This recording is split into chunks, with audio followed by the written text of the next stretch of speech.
Yes, dear students, now we are going to discuss the 7 important soliloquies and their connection in Hamlet. So, first of all, we'll discuss the very first soliloquy.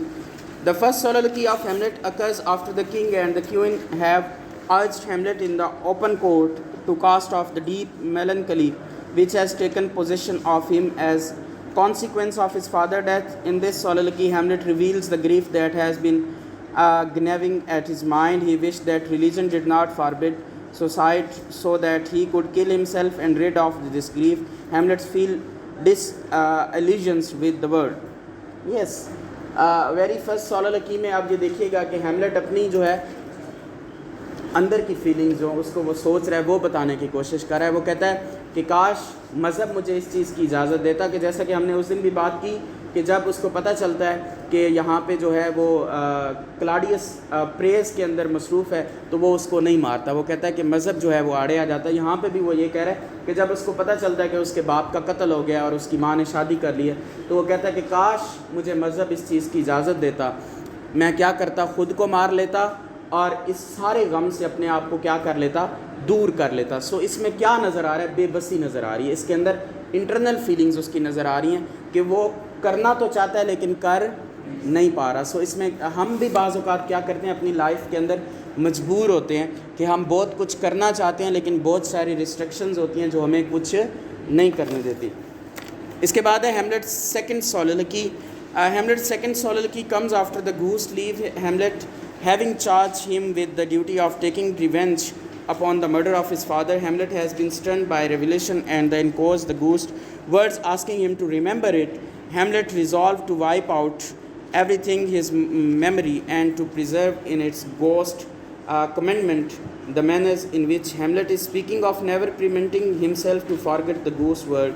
Hamlet will soon plunge into action and carry out the behest of the ghost. He refers to his mother as the most precious woman and to his uncle as a smiling dement villain. Hamlet's tendency is to generalization when he says, "Oh most precious woman, oh villain, smiling dement villain." Yes, जब उसको पता चलता है कि उसके जो चाचा और उसकी मम्मा हैं उन्होंने मिल के मारा है तो उसको घूस जब कहता है कि you have to take revenge तो वो क्या करता है, वो बड़े आयरॉनिकल अल्फाज कहता है. वो अपनी माँ के बारे में भी अल्फाज कहता है और अपने चाचे के बारे में भी क्या कहता है कि ये तो क्या है, हंसते मुस्कुराते हुए विलन है. मतलब वो पता नहीं चलने दे रहा लेकिन ऑन द अदर हैंड जो है उसने कत्ल भी कर दिया, उसने शादी भी कर ली. सो अब ये देखिएगा कि जब आप क्या करते हैं, किसी को तंज करते हैं, ठीक है, तंज में भी आप अपने दिल की क्या कर रहे होते हैं. Yes, so same is the thing here कि वो बेचारा कर तो कुछ नहीं पा रहा, ओपनली बता भी नहीं पा रहा लेकिन अपनी फीलिंग्स का क्या कर रहा है, इजहार कर रहा है. Yes, the next one is the third soliloquy. Hamlet's third soliloquy occurs after he talks with Rosencrantz, Gurston, and with the players. In the soliloquy, Hamlet bitterly scolded himself for his continued failure to excuse his revenge. The players shedding tears while reciting a speech descriptive to a Hecuba grieves over the death of her husband. Sitting Hamlet to the quick makes him scold him for his inaction. सो बच्चे इसमें जो है Hamlet बेबसी का इजहार कर रहा है, रिस्ट्रिक्शंस का इजहार कर रहा है कि कैसे वो कत्ल का जो है वो बदला नहीं ले पा रहा. उसके अंदर बहुत सारी चीज़ें आ रही हैं जैसा कि हमने पहले में भी बात की कि मज़हब की बात हो रही है और बहुत सारी रिस्ट्रिक्शंस हैं और वो अपने दोस्तों के साथ इस चीज़ को शेयर कर रहा है कि वो बेबस है, वो ऐसा कुछ नहीं कर पा रहा. And the very important soliloquy is the fourth soliloquy, to be और not to be, that is the question जिसके इर्द गिर्द बच्चे सारा हमारा जो प्ले है वो रिवॉल्व करता है. वो कहता है टू बी और not to be, that is the question whether it's nobler in the mind to suffer. जब उसको पता चलता है इस सारी बात का, जैसा कि हमने बात की थी कि वो क्या करता है, डिले का शिकार होता है, वो प्लानिंग करता है, वो मैडनेस की तरफ जाता है. सो उसके पीछे सबसे बड़ी बात, दिस इज़ द क्वेश्चन. वो कहता है टू बी और not to be, that is the question. कहता है कि जो गूस्ट है उसने तो जो ये बात जो की है क्या ऐसा हो सकता है या ऐसा नहीं हो सकता. ये जो बात है उसको बहुत सारा आगे ले जाती है. वो डिले भी करता है, वो प्लानिंग भी करता है, वो play within a play भी इसी वजह से वो करता है कि जब वो कहता है टू बी और नॉट टू बी. इसके ऊपर इंशाल्लाह हम सेपरेट से भी पूरा एक लेक्चर इसके ऊपर डिस्कस करेंगे.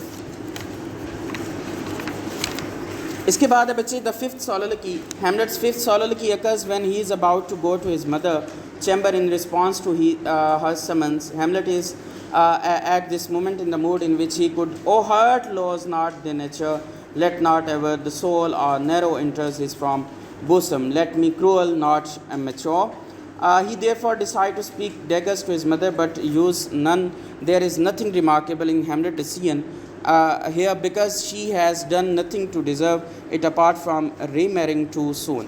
अब हैमलेट जो है वो अपनी माँ से बहुत सारी शिकायतें करता है कि उसने जो है वो इतनी जल्दी शादी क्यों की, और क्या अब यहाँ तक की जो बात है उसमें भी वो जो है वो रिवील नहीं कर रहा, लेकिन वो दबे छुपे अल्फाज में जो है अपनी माँ से शिकायतें कर रहा है कि और मैंने आपको पहले वेरी अर्ली बताया था जब हमने शुरू किया था कि हैमलेट को सबसे पहला जो है वो प्रॉब्लम कब होता है, कल भी हमने बात की कि जब वो अपनी माँ का रवैया देखता है। So this is the alarming one कि बेटे के लिए बड़ा प्रॉब्लमेटिक है अपनी माँ का ऐसा रवैया देख के, और उसका सबसे पहला सवाल ये है कि वाई उसने इतनी जल्दी शादी क्यों कर ली।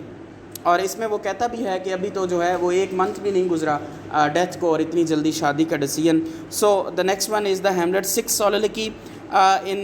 Next soliloquy shows his shrinking from an act for which he has no longer been preparing and for which now gets an excellent opportunity. Hamlet is prevented from killing the king at the stage by thought, by killing king is at his player, he would be sending him straight to the heaven. Yes, this is also another important soliloquy. बच्चे जहाँ पे वो ये सोचता है कि अगर इसको मार दिया तो ये कहाँ चला जाएगा, जन्नत में चला जाएगा, तो वो खुद से बात करता है कि वो कहता है ऐसा मुझे नहीं करना चाहिए। अब आपको समझ आ रही होगी कि जब पहले मैंने कहा कि जब soliloquy की तारीफ़ आपको बताई तो मैंने बताया था कि जब एक्टर अपने दिल की बात करना चाहता है तो वो खुद से करता है। ये soliloquy वो खुद से कर रहा है, लेकिन वहाँ पे ड्रामेटिक डिवाइस है, प्ले में वो क्या कर रहा है, किससे बात कर रहा है, ऑडियंस से बात कर रहा है। तो ये उससे बात करवा कौन रहा है, विलियम शेक्सपियर। सो वो कहता है कि कैसे मैं ये कर सकता हूँ कि जहाँ पे उसको मज़हब ने इतना पाबंद किया हुआ है कि वो किसी का कत्ल भी नहीं कर सकता, इवन कि वो कातिल है, लेकिन वो कहता है कि क्योंकि वो अपनी प्रेयर्स के अंदर है तो मैं उसका कत्ल नहीं कर सकता। So Hamlet's last soliloquy occurs just after he has spoken to Norwegian captain to learn that the young Fabian troops are about to invade some part of Poland in order to acquire a small territory which hath it no profit but name. The information has given to him by the captain stimulates his thought of revenge and makes him scold himself for his infection. How all occasions do inform against me and supper my dull revenge. What is a man if the chief good and the market of his time but to sleep and feed a beast no more? Sure, he that made us with such law dispose. A man is no better than his beast if he is satisfied while sleeping and feeding himself.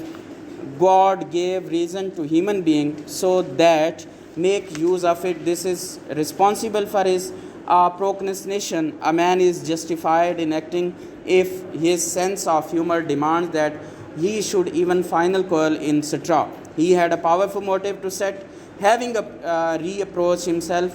Thus Hamlet from this following resolve, the imminent death of 20,000 men, that for fantasy and trick of fame go to their graves like beds, fight for a plot whereon the numbers cannot be the cause. This soliloquy against emphasize Hamlet's irresolution and reflective nature. His conscience keep pricking him and urging him to revenge, but a natural deficiency in him always thwarts his purpose, and his generalizing tendency seen in other soliloquy is the evident. In his seventh and the final soliloquy, Hamlet gains the courage to finally avenge his father after talking with the captain army. Hamlet is inspired by the men going to Poland for fight, but for not much more than pride. Hamlet feels ashamed of his unwillingness to go after Claudius.